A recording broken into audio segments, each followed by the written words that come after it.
Hello lovely people, welcome back to the channel. If you're new here, my name's Lou, I'm a Manchester United fan. Obviously we have a game tomorrow against the lovely Brighton, and that means that it is time for my weekly dose of hopium and positivity, and I am unashamed. So if you're not into that vibe, that's totally cool, but we're going to be positive over here in the corner. So as I just said, our next match is going to be against Brighton. We are currently sitting 9th in the league, and we have just come off the back of two wins in a row. The first one's under Amram, the first one's for quite some time even before Amram, which has obviously given us a bit of a boost. The fact that that second win came against Liverpool gives it a little bit of an extra zing. So we've thoroughly enjoyed that, and I'm hoping that the good times are going to keep on rolling. So we're going to be playing against Brighton. Brighton are currently sitting in 10th, and they have not had a loss in their last 4 Premier League games, 5 games if you count all competitions. So obviously they're feeling pretty good at the moment as well.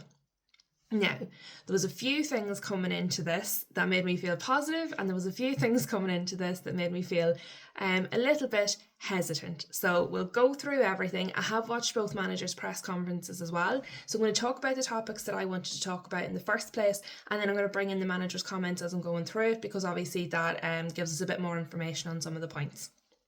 So first things first, obviously while our win against Liverpool was absolutely fantastic, Harry's header saved the day again, and he has made a bit of a habit of that over recent times. It's obviously not something that we can continue to rely on in order to win games. And the buzzword, I'm warning you, there's a buzzword, it is not sustainable to win games by Harry Maguire hitting headers in like the nearly 90th minute. So obviously we need a more sustainable way to be able to continue to win games, and we need to be a bit more consistent with our performances. I'm hoping now, obviously, Sene Lamans, that he's fixed in place. That's going to give us that consistency at the back, which, as I keep speaking about, allows us to have more consistency when we're moving forward. I am a massive Brian Mbeumo fan, so I think he's going to be absolutely key in these kind of matches. Cunha, as we saw, has been fantastic, but we'll get into the teams a little bit later on, because obviously the managers have had some comments in terms of injuries and stuff as well. But yeah, so we need to think of ways to win other than Harry Maguire saving us time and time again. We shouldn't have to be relying on that. The other thing is, and this is an unfortunate statistic, I don't really like statistics, and it's stuff like this is the reason why. Brighton have won 4 of our last meetings. 4 of our last 5 meetings with them, and those have taken place since 2023 till now, so they're within the last 2 years. They're obviously quite recent. The teams haven't wholesale changed since then, so that is not a good record to be going into this with. We do then obviously also have the whole Baliba situation, which their manager Hertzler, apologies if I'm saying that wrong, spoke about in his press conference today. So I'm just going to go straight into the manager's comments, because it feeds a lot of what we're going to talk about anyway. So first of all, I'm going to talk about Ruben Amram, who said that both Mount and Maguire did take knocks in training this week. They weren't anything major, but they're not sure if they're going to be fit in time for the match. He'll know by tomorrow. Obviously, he's not going to tell us. So one of the question marks really for me, we've just spoken about Harry Maguire, but it's actually over Mason Mount, because Mason Mount is playing a lot, and when Mason Mount is playing, Sesko normally isn't, and obviously Sesko's the striker. So it does, you've got Mbeumo, who I think has been fantastic. You've had Cunha, who's been very, very good, had a little bit of an injury, has come back, and you really see kind of the dynamic happening there between Mbeumo and Cunha when we're playing the Liverpool match. And, obviously Cunha needs a bit of a run in order to get himself going after having that little bit of an injury there at the start of the season. So you've got your 2 number 10s there. You've obviously got Ahmad hanging around there somewhere, who's, a lot of people feel his best position is a 10. You've Bruno playing out of position as a midfielder because he's a number 10. You've Mason Mount, who's a number 10, and who is essentially playing as a false striker in order to get him into the team, which means then Sesko's kicked out. So if Mount is to be fit, it does create a selection, I suppose, dilemma. Dilemma has implications that it's a problem. It's not a problem. It's excellent. We need the steps. We want to have options because people are all playing really well and we have to pick between them. So dilemma doesn't feel like the right word, but it's certainly a decision that Ruben Amorim would have to make if Mount does, gets to tomorrow and he is actually fit to play. If he's not fit to play, it obviously takes the decision out of Ruben Amorim's hands.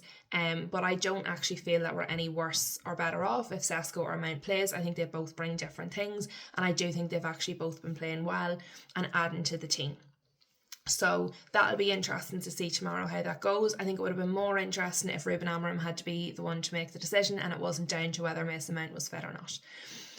Now, I don't really want to talk too much about Harry Maguire. He might have a niggle. He may not have started this match anyway, even after his header. So I don't want to get into that too much. But there was also mention of if Bruno plays tomorrow. I don't know why I'm saying if, because he will.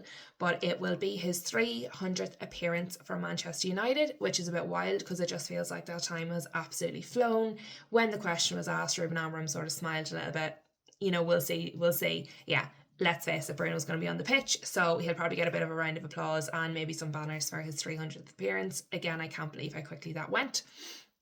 I did then also watch Fabian Hürzeler's press conference. There was some questions around Danny Welbeck and England and all that sort of stuff. And he was talking about several of his players. One of them was Matoma, that he was hoping to have back, but he's not 100%. Again, we'll know tomorrow. So again, neither manager trying to give too much away there. And then he was asked a question, obviously, about Baleba. And then he has recently, after I think it was their most recent match, he put out on his social media that it was a great team win, that he's feeling more like himself, and he's basically ready to get back into the form he was in last season for Brighton. Hürzeler's response was that he's not on social media. He's delighted to hear about that post. He's glad that's the way I believe is feeling, and he obviously just didn't want to unpack too much there. He did also mention that he feels, what he's seeing in training and what he saw on the pitch, it does look that that's the case, that Baleba is sort of getting back to himself, and whatever the issue was, he's getting back into his stride. Obviously, the follow-up question from the reporters was, well, do you think that this is going to wrong foot him now? If it was the interest from Manchester United that made him unsure or made him have that maybe hesitation or that blip in form at the start of this season, are you concerned that now Manchester United being your opponent, just as he's kind of getting into the rhythm again, is actually going to wrong foot him all over again? Are you worried about that? And Hürzeler's response was essentially like, we can't control the noise. There's a lot of gossip, there's a lot of rumours, there's a lot of noise, but what Baleba needs to focus on is the things that he can control, and what he can control is what he's doing on the pitch, what he's doing on the training ground, his intensity, his angles, and basically, doing his job. He needs to stop worrying about all of that, and he needs to start worrying about this, which is completely fair, and there is really only so much that a manager can say on that subject, but it is obviously something that everybody is going to be watching, because tomorrow either Baleba is going to treat this as an audition and play out of his skin, or he's going to maybe get stage fright. He is going to be wrong-footed, it is going to get in his head, and he's going to maybe not play to the best of his ability. And so I think a lot of people are going to be watching that match now, and it's definitely going to be the narrative. I'd be very surprised if the commentators don't talk about it. They're very keyed into social media these days. It's definitely going to be a topic for discussion. If he plays well, it'll be because he was auditioning. If he plays badly, it's because we've done something. We've made him unsure. But Hürzeler did say, look, this is the next step in his development as a player, regardless of who the other team is, that he needs to be able to play through that and focus on his game rather than focus on what's happening in the media and social media and elsewhere. And he's really correct, because when we talk about Baleba and would you want him, and one of the concerns I would have is that we've had young players before that haven't been able to handle the pressure and the scrutiny and all the things that come with being in the spotlight at Manchester United. And so this actually feels a little bit like an experiment with Baleba. Can he cope with that sort of pressure? We've already seen it wrong foot him a bit.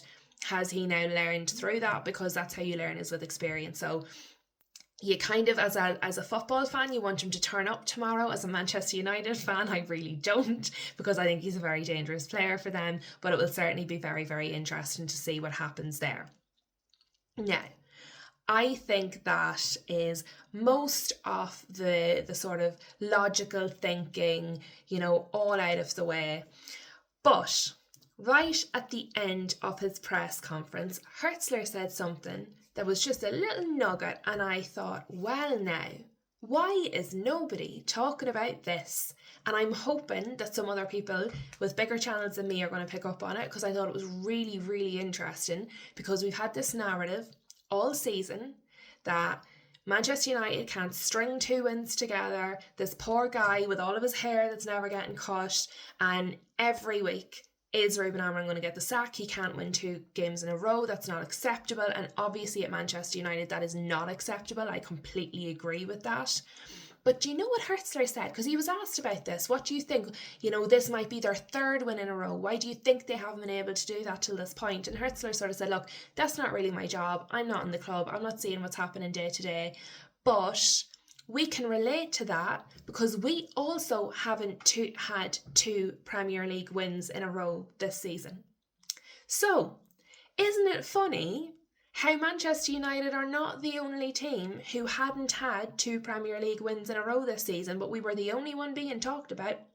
So I just thought that was really interesting when he brought that up. And he did kind of, give it a bit of a smirk when he was talking about it. Both managers were very respectful and very, admiring of each other, which is nice to see. Hopefully that's not what they're really like behind closed doors. They're just being pleasant in public. But I did think that was a very interesting comment that he made. So even though they're going for 5 unbeaten, they're also hoping to get maybe 2 in a row. Well, we're going for 3 in a row. So I thought, again, that was really, really interesting. It did give me just a little bit of hope. I was like, okay, so they're not infallible. They're not unbelievable. And, of course, we still have the Sene Lammens effect going on. And honestly, we have a group, I'm involved with some other channels. Obviously, some of you have probably seen me on the Football Terrace. And, we make our predictions every week. And I was trying to predict, what do I think the score is going to be for this match? And all day, I think there'll be goals. And all day I was toying with the idea of 2-2, 2-2, 2-2. That's what I had in my head, was 2-2. They're pretty evenly matched. We've both had kind of difficult starts to the season. We're both starting to sort of find our stride. We both have sort of question marks, us with kind of the Mount Sesko, situation, the Bruno in midfield thing. They've had their Baleba issue as well. We've both got quite young managers. So there's a lot of sort of parallels there, and I thought, okay, 2-2 seems reasonable if I'm expecting goals. And then I thought, but do I actually see Sene Lammens conceding 2 goals? And I don't know where this just huge faith is coming from, but I just feel like maybe he's the guy. And I think maybe we've got a really good one after some really bad ones. And I just can't bring myself to think that he is going to concede 2 goals, and the confidence that the players in front of him now have, I think they're all playing so much better. I just don't see, and this could be really wrong. I could be coming back after the match being like, well, that was a disaster. But as it stands, I just don't see us conceding 2 goals, but I also don't see Brighton not scoring. So my prediction as it stands for this match is hopefully a 2-1 win to Manchester United. Please get your thoughts in below. What do you think about the fact that Brighton have also not had 2 Premier League wins in a row and nobody's talking about it? Do you think the Sene Lammens effect is real, or I've just lost my mind? Who do you think is going to win the match? Do you think Mount is going to be fit? And if he's fit, do you think he's going to start over Sesko? Is that a good idea? Please hit a like on the video if you've made it this far. I very much appreciate you. And please also get your comments in. I would love to know what you're thinking, or if I'm just on a complete other planet to everybody else. Have a good one.